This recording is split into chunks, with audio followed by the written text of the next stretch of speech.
कोट हाजी राव हाले photo union council फलकारा तालको Matali ज़िलो बदीन।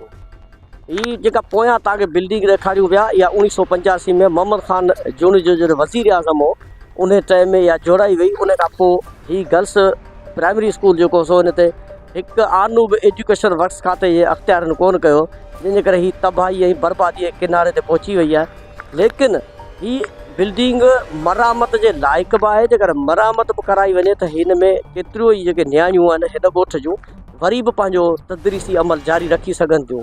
हिन जा जेके अंदरियां मंज़र आहिनि उहे तव्हांखे ॾेखारियूं था।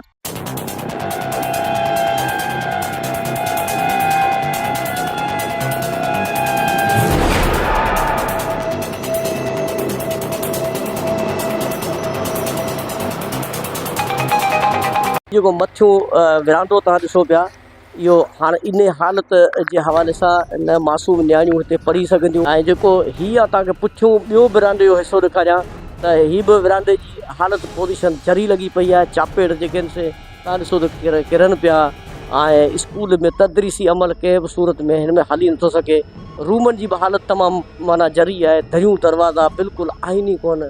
हीअ जेको सो हींअर भूत बंगले वारो मंज़र ॾेई रहियो आहे। एजुकेशन वर्क्स खाते वारनि 40 सालनि में हिन जी इहा ख़बर कोन वरिती त हीअ गर्ल्स प्राइमरी स्कूल जंहिंजा 2 रूम आहिनि, 2 बहितरीन रूम आहिनि, हिन ते मामूली का मरामत कराई वञे त मरामत कराए हिन ते असीं को नियाणी जी तइलीम जो जेको अमल आहे उहो जारी रखूं। इन स्कूल जी इमारत त तबाह थी वई, लेकिन हीअ स्कूल जेको 20 सालनि खां हिकिड़ी हिन ॻोठ जी अधी NCHD जे हवाले सां हलाए पई। 40 साल पुराणी बिल्डिंग, 40 साल पुराणो स्कूल, 20 साल गवर्नमेंट हलायो जेको सो 20 साल बि जे विच में का मास्तरियाणी शायदि मुक़ररु न कई वई, जंहिंजे करे स्कूल जी इमारत तबाह थी वई। 2004 में अधी NCHD जी हिकिड़ी मुक़ररु कई हुई जेका हिन स्कूल खे अञा ताईं 20 सालनि खां उहा नियाणियुनि खे तइलीम जो अमल बि जारी रखियो अचे। हाणे हलूं था उते जिते अधी पंहिंजे घर जी घटी ते खटूं रखी पंहिंजो तदरीसी अमल जारी रखियो अचे। जेका असां ॿाहिरि तव्हांखे ॾेखारीसीं त उनजी बिल्डिंग जी जेका पोज़ीशन आहे, हालत जरी आहे उनजी। तव्हां ॾिसियो हीअ 40 साल पुराणो स्कूल 1985 जे दौर मोहम्मद ख़ान जून जो जॾहिं दौर उन दौर में हीअ स्कूल वजूद में आयो।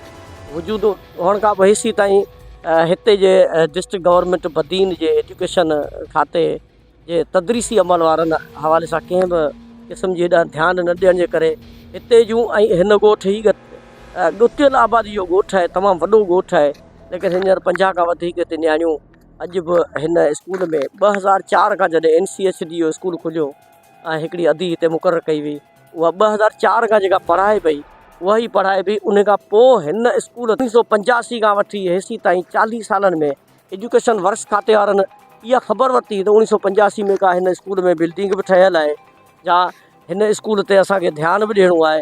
हीअ का इमारत असांजे खाते में बि आहे या न। खटनि ते पढ़ी बग़ैर के फर्नीचर जे 2004 खां वठी 20 सालनि खां हिते जो नियाणियूं पहिरें खां वठी 5 पास कनि थियूं। कहिड़ियुनि ॾुखाइनि में, कहिड़ियुनि तकलीफ़ुनि में खुलो आसमान हेठां वेठल आहिनि। हीअ ई को स्कूल आहे जेको हिते NCHD जी हिकिड़ी अधी आहे उहा हलाए पई। लेकिन गवर्नमेंट जेको तदरीसी अमल ॾींदड़ स्कूल जे हवाले सां हिते जे अख़्तियारनि कॾहिं इहो ध्यानु न ॾिनो त हिन स्कूल खे असांखे हलाइणो आहे। सिर्फ़ु पंहिंजे खाते में लिखी छॾियो अथनि, न हिननि खे को फर्नीचर थो ॾिनो वञे, न हिननि जी का बिल्डिंग जी का पोइवारी कई थी वञे, न हिन जी का इमारत आहे टठल फिटल आहे उनजी का रिपेयर जे हवाले सां को लेटर मथे जारी थो कयो वञे। जंहिंजे करे हिते जा जेके ॻोठाणा आहिनि उहे 40 सालनि खां सच पुछो त तइलीम जे हवाले सां इलाही मायूस नज़र मूंखे आया हिन ॻोठ में अची। ॾाढी उन्हनि खे तकलीफ़ थी, ॾाढियूं ॾुखाइनि में इहे ॾिसनि था त असांजी नियाणियूं पढ़नि थियूं। जेकर तव्हां दावा था कयो त स्कूल कश्मीर थी विया आहिनि, असांजा स्कूल पेरिस थी विया आहिनि, हीअ हाजी राव हाले पुट जो स्कूल, हे मासूम नंढड़ियूं नियाणियूं जेके अॼु खटनि ते वेही पंहिंजे माइट हिननि जूं खटूं खणी था अचनि, वरी मोकल खां पोइ खटूं खणी था वञनि, हिन खटनि ते वेही तइलीम ॾियनि पियूं। फर्नीचर किथे आहे? 29,000 रुपए जी जेका डेस्कूं था ठाराए ॾिनियूं उहे किथे आहिनि?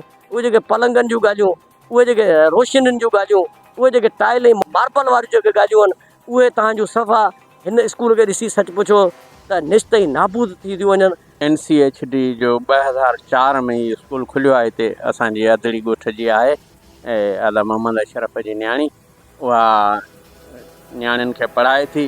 जेके सहूलियतूं असांखे मिलियलूं आहिनि उहे बि तव्हां पंहिंजे अखियुनि सां ॾिठियूं आहिनि। असां वस वारनि खे बार बार हिन नंढड़ियूं हिते पट ते वेहंदियूं आहिनि।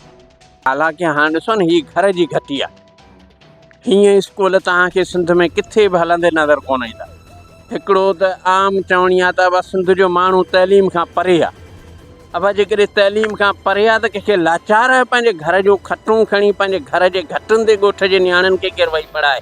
असांजे स्कूल जी हालति अहिड़ी आहे, जॾहिं जॾहिं मां उहे मंज़र ॾिसंदो आहियां त अखियूं भरिजी थियूं अचनि।